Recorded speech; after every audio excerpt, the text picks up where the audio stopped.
There was a certain stillness in that house, a kind of silence that didn't just fall over the room, but soaked into its walls, its floors, even the very light that filtered through the crooked blinds.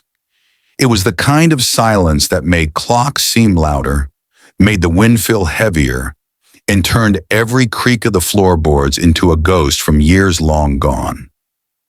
Frank sat in the same wooden chair he always did, by the front window, not so much watching the world as letting it pass by. His hands, rough and veined like old tree roots, rested on his lap, still as if even the smallest motion would break the fragile peace he'd built over the years.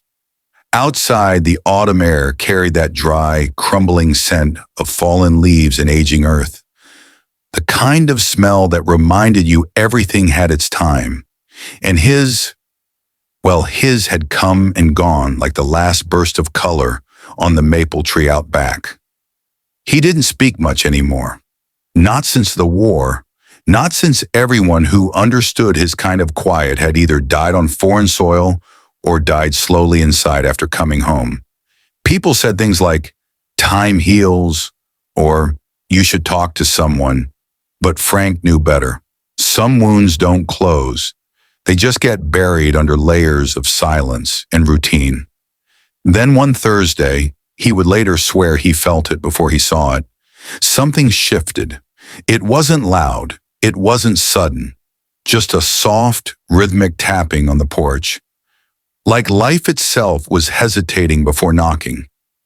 Then came the sound of breath, wet, warm, steady, followed by a low, almost apologetic whine. Frank didn't move at first.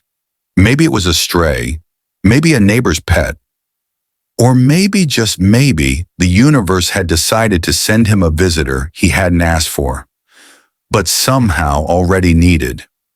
He stood slowly, bones aching in the way that age makes familiar, and walked toward the door. What he saw through the screen wasn't extraordinary at first glance. A dog, golden-coated and mud-splashed, sitting like a soldier at attention, tail thumping lightly against the wooden planks. No collar, no tag, no fear, just eyes. Deep, knowing, and impossibly steady, looking straight into the places Frank thought no one could see. And then something inside him whispered, almost without his permission, "Why are you here?" Frank didn't open the door that day. He just stood behind the screen, staring. Long enough to count every fleck of dried mud on the golden coat. Long enough to wonder why this animal, this uninvited ghost, was looking at him as if it knew.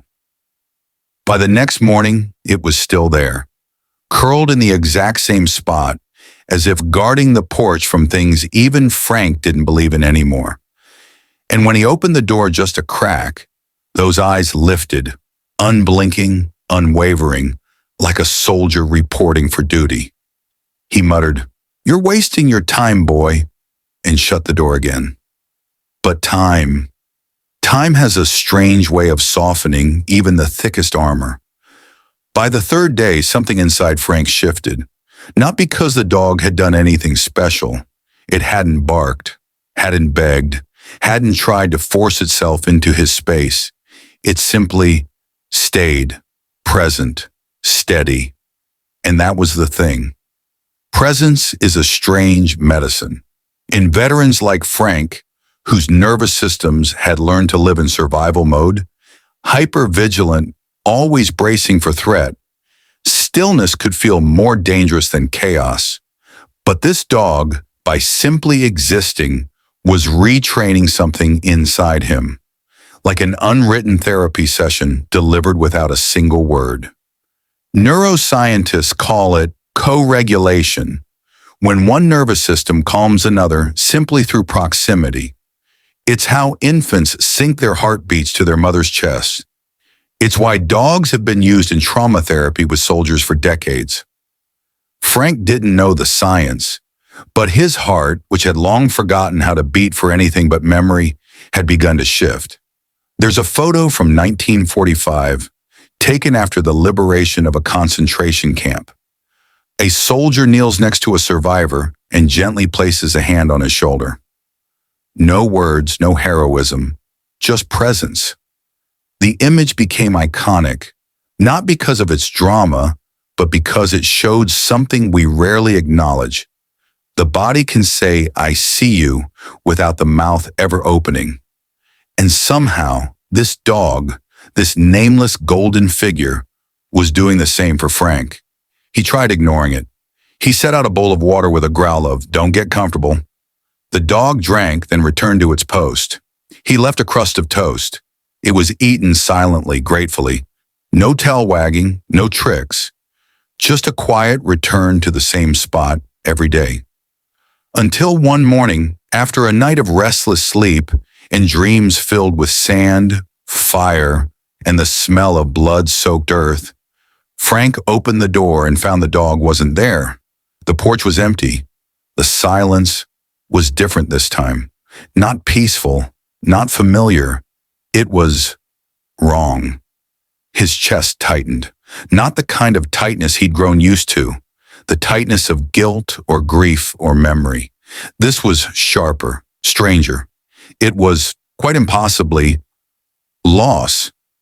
And just as he was about to step out onto the porch to look, he heard it, a faint jingling behind the house, followed by that soft rhythm of paws on dirt and the quietest bark he'd ever heard. Frank didn't hesitate.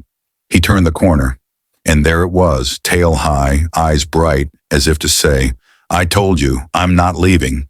Frank didn't say anything that first day. He didn't need to. The dog didn't expect it. They sat together on the porch, separated by 2 feet of worn wood and half a century of unspeakable memory. Frank kept his hands on his knees, the same way he did back in the war when waiting for orders. He watched the dog out of the corner of his eye, wary, as if it might turn into something else if he looked too long. But it didn't. It just lay there, chest rising and falling with that steady rhythm that, without knowing it, had begun to sync with his own. There was a warning, buried somewhere deep inside him, whispering that this was dangerous. Connection always was. You lose people once, you learn not to attach again. You bury a friend beside you in the mud of a jungle, or walk away from a body that used to laugh beside you in a trench, and your heart develops calluses it doesn't want peeled away. But this dog, this stubborn, silent, waiting creature, wasn't asking permission. And Frank, despite every defense honed through years of silence, felt something terrifying. His routines were changing. He began leaving the door open longer in the morning. His coffee, usually drunk alone in darkness, was now shared under a soft early sun, with 4 quiet paws beside him. The dog never barked, never begged, never tried to win him over. It simply waited. And perhaps that's what undid Frank most of all, because in truth, no one had waited for him in a very long time. There was a peculiar ache that came with realizing you'd been invisible, not just to others, but even to yourself. Loneliness doesn't always scream. Sometimes it whispers, like wind under a door, until one day you realize your house is cold and your soul is colder. They began walking together, just short trips at first, down to the mailbox, then past the edge of the field where the soil still held the warmth of summer's last breath. Frank said nothing, but the dog kept pace beside him, eyes forward, ears alert, like a fellow soldier on patrol. And slowly the silence between them began to feel less like emptiness and more like understanding. Then came the night, the one where Frank woke in a sweat, gasping for air that didn't carry the scent of burning oil and blood. He hadn't had that dream in years, the one with the flash of light, the screaming, the heat of bodies too close. He stumbled out of bed, breath shallow, heart pounding like it used to on those long-forgotten nights in enemy territory. But before panic could take him fully, he felt it, a warm pressure at his knee. The dog, awake and alert, nuzzled his leg gently, then leaned its weight against him like a living wall. and Frank, in a voice hoarse and unfamiliar, whispered, "You don't know what you're doing, do you?"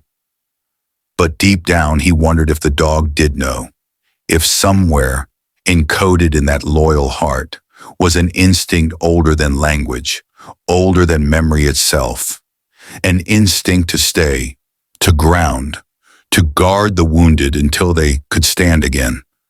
Frank didn't fall asleep that night, but he didn't fall apart either.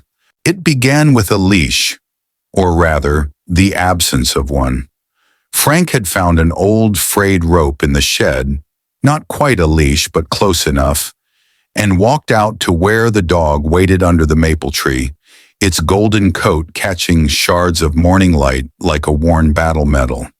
He held the rope out, half expecting resistance, but the dog only stood, tail low, ears perked, and stepped forward, not bound, not forced, but choosing. And that changed everything. They didn't go far that first day. Down the cracked driveway, past the mailbox with rusted hinges, across the road where the gravel still remembered the boots of boys who never came home. Frank walked slowly, his cane tapping softly like a metronome to a rhythm only the two of them could hear. The air was cool but not cold. Crisp leaves crackled underfoot, and each step awakened a part of Frank that had long forgotten how to notice. The scent of cedar in the wind, the creak of distant branches, the way sunlight fractured across puddles like stained glass in an old church. The dog didn't pull, didn't lag. It walked with him, not behind, not ahead. That simple act, a perfect pace, was more healing than any sermon, any medal, any speech ever spoken at a folded flag funeral. Days passed. Walks grew longer. Sometimes they reached the riverbank, where cattails whispered secrets and dragonflies traced lazy circles in the humid air. Frank found himself speaking aloud, at first to the wind, then to the dog, then to himself. Words he hadn't used in decades. "It was October, too, the night we lost Evans. Just like this." The dog said nothing, only sat beside him, eyes scanning the horizon like a sentry. "I still hear him sometimes. Not his voice, just the way he coughed when he was nervous, the way he tapped his fingers on the butt of his rifle." Frank exhaled, long and slow, like someone finally lowering their weapon. There's a theory in psychology, exposure through safety, that says a trauma can begin to loosen its grip if you revisit it while anchored in a place of calm. The dog, without knowing a word of theory, had become that anchor. Frank's memories didn't disappear, but they no longer arrived like gunfire. They came like waves, sharp, yes, but softened by the shore. And sometimes silence returned. Not the suffocating kind, the kind filled with meaning. Two old souls sitting side by side, listening not for danger, but for the sacred, subtle rhythm of being alive. One evening, as they rested beneath a canopy of burnt orange leaves, Frank looked at the dog and said something he hadn't even realized he was ready to say. "I don't know what you lost or where you came from, but if you're looking for a place to stay, I reckon we both could use the company." The tail thumped. Once, twice, and for the first time in many, many years, Frank smiled, not because the pain had vanished, but because he had finally remembered what it felt like to feel something other than pain. The river had always been there, just past the ridge where the trees grew wild and the air smelled of wet bark and old stones. Frank had walked past it hundreds of times in his youth, but now somehow it felt like sacred ground. Not because it had changed, but because he had. It was late afternoon. The sky was the color of bruised lavender, and the wind had quieted to a breath. That hush, the one that comes just before twilight, wrapped itself around them like a memory too gentle to speak aloud. Frank sat on a large, flat stone, worn smooth by years of water's slow patience. The dog, still nameless, though Frank had tried on a few titles in his head, settled at his feet, chin resting on his boot as if guarding something more fragile than flesh. And then, without deciding to, Frank spoke. Not loudly, not with ceremony. Just a whisper carried to the river, and perhaps to someone beyond it. I should have died out there, you know. The water didn't answer. It didn't need to. That was the thing about rivers. They knew how to listen. 3 of us went in. I was the only one who came back. He paused, jaw clenched, not from anger, but from the kind of grief that calcifies over decades. Grief that doesn't cry anymore. Grief that just settles. Evans had a daughter. She would have been in her 50s by now. And Torres, he used to hum this stupid little tune when he was scared. God, I hated that tune. He laughed, a sound so brittle it nearly broke the silence. I can't remember the lyrics, but I remember the fear in his voice. The dog shifted slightly, pressing more of its weight against Frank's shin. Just enough to say, I hear you. Neuroscientists speak of something called limbic resonance, the invisible biological bond that allows 2 beings to attune to one another's emotional state. It doesn't require language. It predates words. Infants do it with their mothers. Lovers with a glance. And here, under a darkening sky, a man with a soul stitched together by trauma did it with a dog.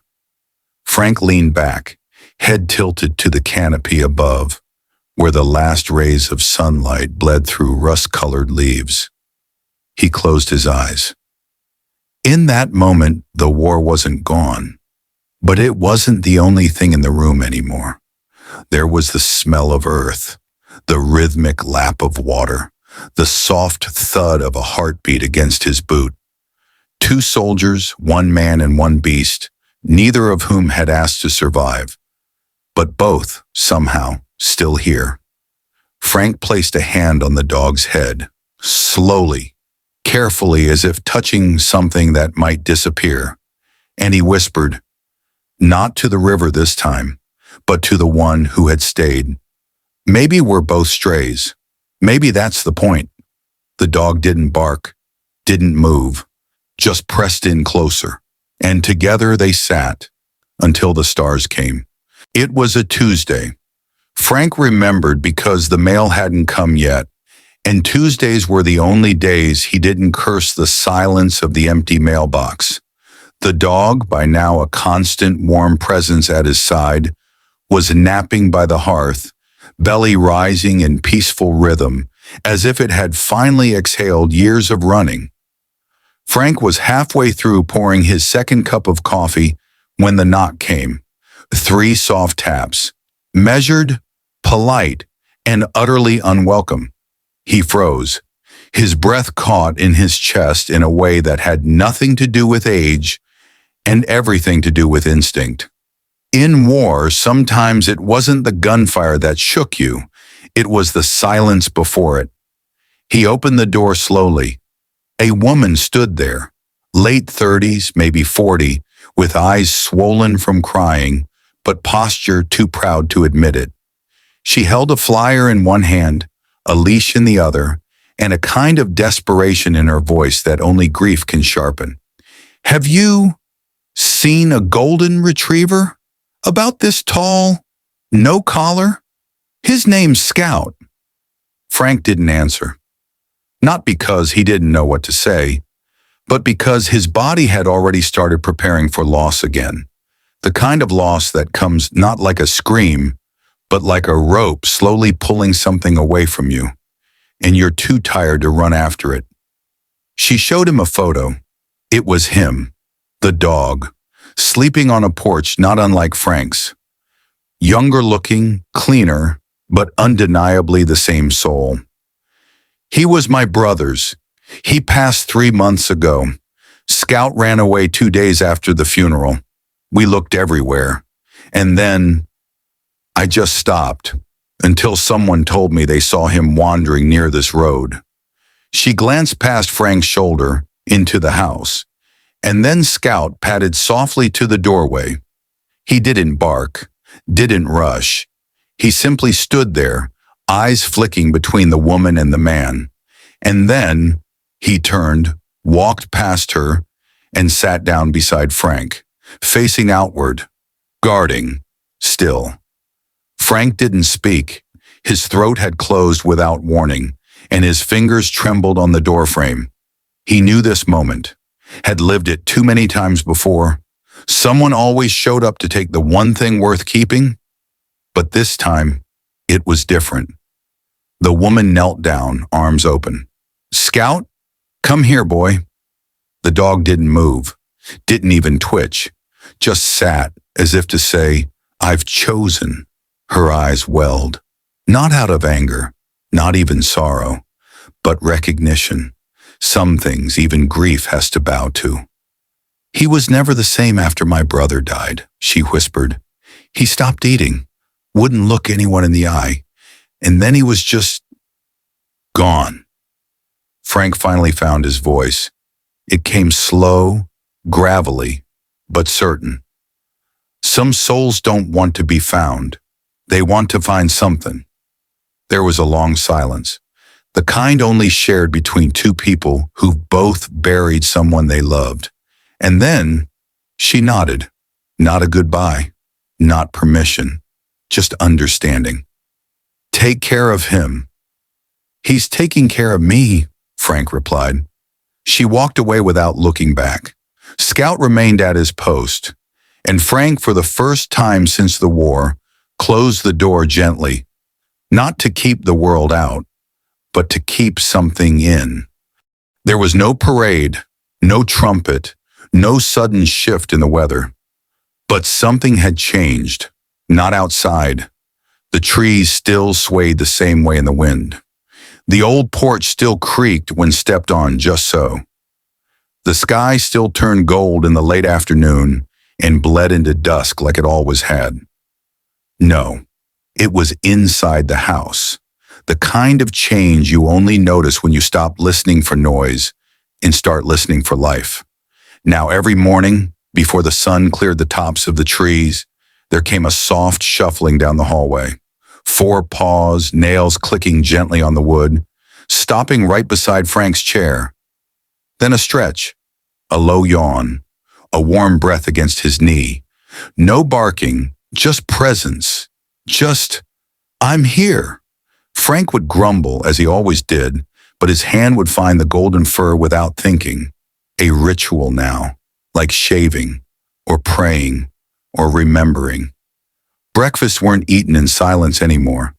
There were sounds again, the scrape of a bowl, the click of teeth on metal, the occasional snort when Frank dropped a piece of toast too close to the floor.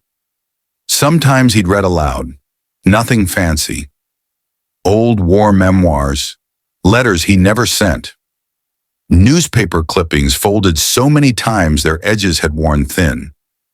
And Scout, yes, he had decided to keep the name, would lie there, eyes half closed, the steady thump of his tail marking the rhythm of time. Neither of them were counting anymore. They still walked each evening, same path, same quiet, but it was no longer the quiet of isolation. It was the quiet of two souls at peace, the kind of quiet that doesn't demand conversation, because understanding had already taken root. Neighbors started waving again. One even stopped to ask about the dog. Frank answered. Briefly, but he answered. And that in itself was a resurrection.